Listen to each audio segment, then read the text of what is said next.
Shakur Stevenson! Rails Fuego back with another breakdown. Today we're uncovering Shakur Stevenson hidden ring geometry, the invisible system that makes him true master of hitting and not getting hit. This isn't just about footwork or defense, it's about understanding geometric lanes, angles, and positional control that most fans never even notice. Now, if you enjoy boxing breakdowns that go beyond what everyone else is talking about, do me a favor and hit that like button, subscribe, and turn on all notifications so you will never miss a breakdown.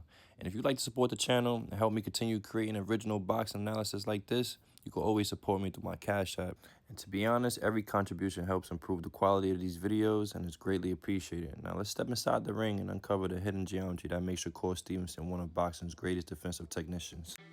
Most people think Shakur Stevenson wins with speed.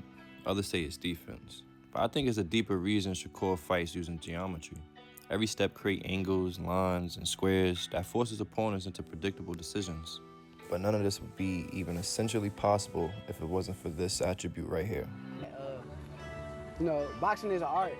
So it's about hitting and don't getting hit. And, they gotta understand, people is blessed with different abilities. I'm blessed with God-given eyes. My eyes is amazing. A lot of people don't understand how good my eyes is. I can see really good. Like punches come my way, I know how to get away from them at any given time, man. I'm special in my own right too. In geometry, there's a concept called subtended angle. Most people think Shakur Stevenson has incredible reflexes. I think it starts even earlier than that.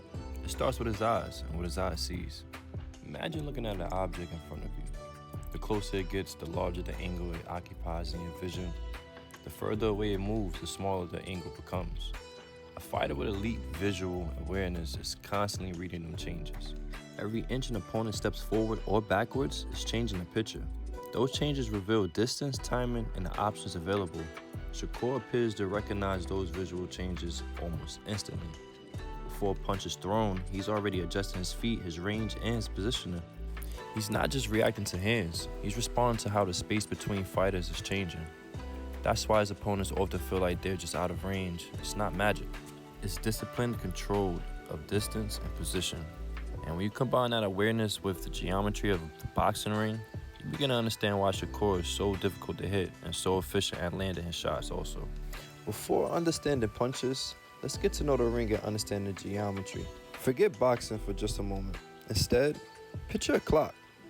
Not because we're timing a fight, but because a clock might actually be the perfect blueprint for understanding a boxing ring. At first glance, a boxing ring is nothing more than a square enclosed by 4 ropes. Simple, nothing complicated, but start drawing lines across it. Connect one corner to another.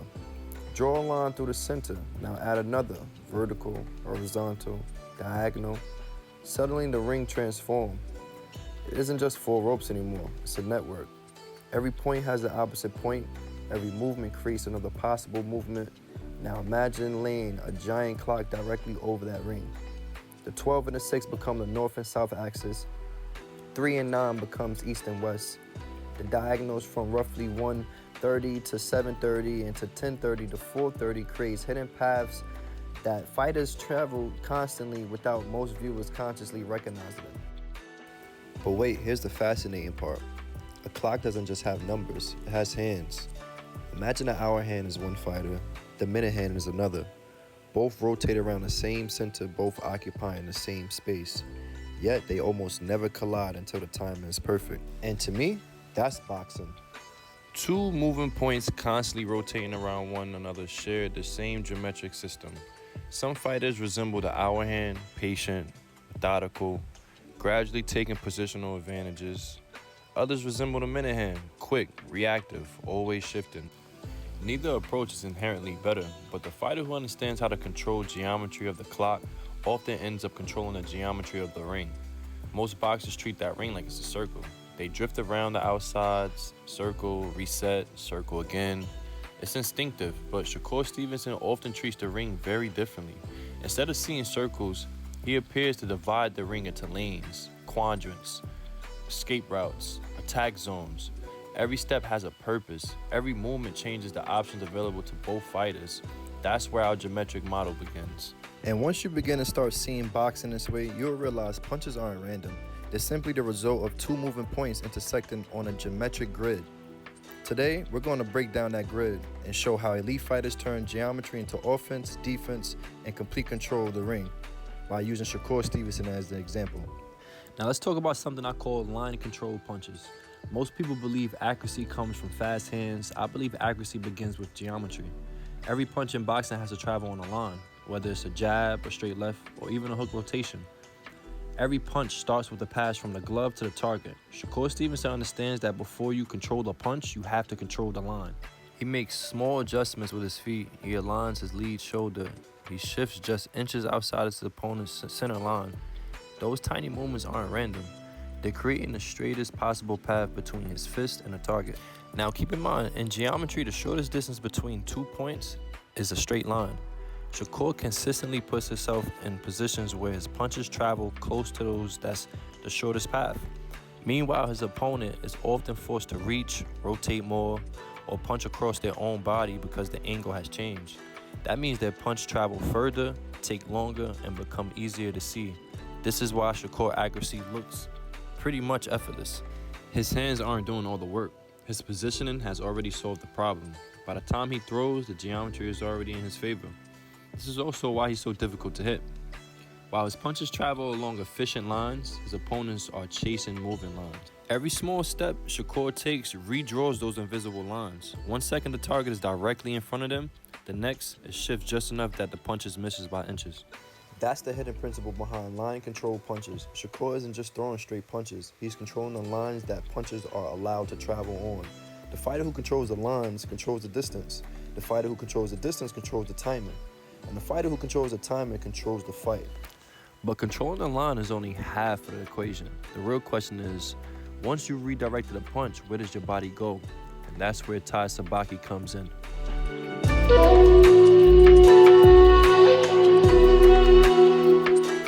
I think this is one of the hidden principles behind Shakur's style. It's a concept from Japanese martial arts. Tai Sabaki literally translates to body management or body control, but in boxing, I think of it as geometry in motion. If line control punches manipulate the opponent's weapon, Tai Sabaki manipulates your position relative to that weapon. Every jab, every parry, every catch, and every swipe isn't just defensive. It manipulates the line the opponent wants to fight on. So now that we have a visual metaphor, let's get into the fights and let's just see how Shakur uses Tai Sabaki. Now look, the instant that punch leaves the shoulder, the opponent has already committed. Their lead shoulder rotates forward, their weight begins shifting onto the lead leg, the arms extend down a predictable line towards the target. In that moment, the punch has created a path and the opponent body is now committed to following it. Most fighters wait until they see the punch, then try to avoid it. Shakur does something very different. He reads the commitment before the punch arrives. With his lead hand, he gently swipes and redirects the jab off his original line. But notice that his hand isn't working alone. As the jab is being redirected, his body is already repositioning. He's stepping to a new angle while the opponent is still committed to the old one. That's Tai Sabaki. The principle is very simple. Don't meet force head on, redirect the line of force, then move into the space your opponent has abandoned. Now the jab is no longer traveling toward its intended target. The opponent's vision has been disrupted. Their arm is extended, their balance is committed forward, and while they're trying to recover, Shakur has already created a new angle of offense. This is why he often looks like he's standing still. He's not winning because he's moving more. He's winning because he's moving the exact moment the opponent becomes least capable of changing direction. His lead hand controls the line. His body controls the angle.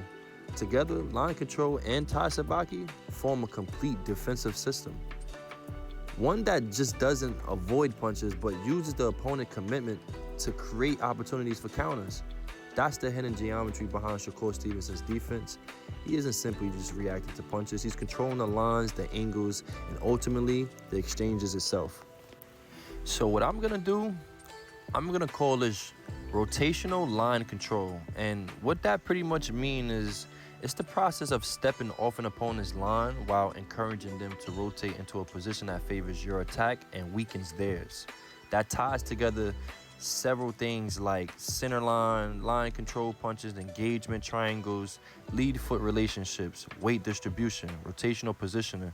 You know, these are the kind of things that need to be considered and taken into consideration when looking at Shakur's art, because a lot of people give him criticism on his style. It's boring, it's not exciting. But if we're gonna be in all fairness, this is boxing, hitting and not getting hit.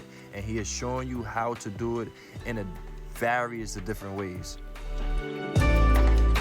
And just for more of a precise context, Shakur's positioning encourages the opponents to shift their own weight and rotate in order to keep him in front of them. Throughout this breakdown, we looked beyond the punches and started analyzing the deeper language of boxing, the lines, the angles, the timing, the positioning. What I wanted to introduce with this breakdown is a different way of viewing the sport, connecting boxing principles with concepts like geometry, the clock system, and the martial art principles of Tai Sabaki, the management and control of the body through movement. Because boxing is more than two people exchanging punches, it's a constant battle over space, distance, and angles. The hands on the clock represent the direction and pathways fighters move through. The geometry represents the relationship between distance, positioning, and opportunity. And Tai Sabaki represents how a fighter uses their body to change those relationships in real time. This is a perspective I want to bring into boxing analysis, looking at the sport through a lens that combines technique, science, and movements theory. Shakur Stevenson is a perfect example because his defense isn't just about avoiding punches, it's about understanding where those punches are traveling, controlling those lines, and positioning himself where the opponent can no longer reach effectively. That's the hidden geometry behind elite boxing. If you enjoyed this type of breakdown and want to see boxing analyzed from a deeper perspective, make sure you hit the like button, subscribe, turn that bell notification on so you don't miss the next breakdown. I want to build a community of fighters, coaches, and fans who don't just watch boxing, they understand it. Let me know in the comments who should be the next fighter we analyze through the lens of geometry, timing, and movement. Thank you for watching, and remember, the best fighters don't just control punches, they control space, angles, and the geometry of the fight.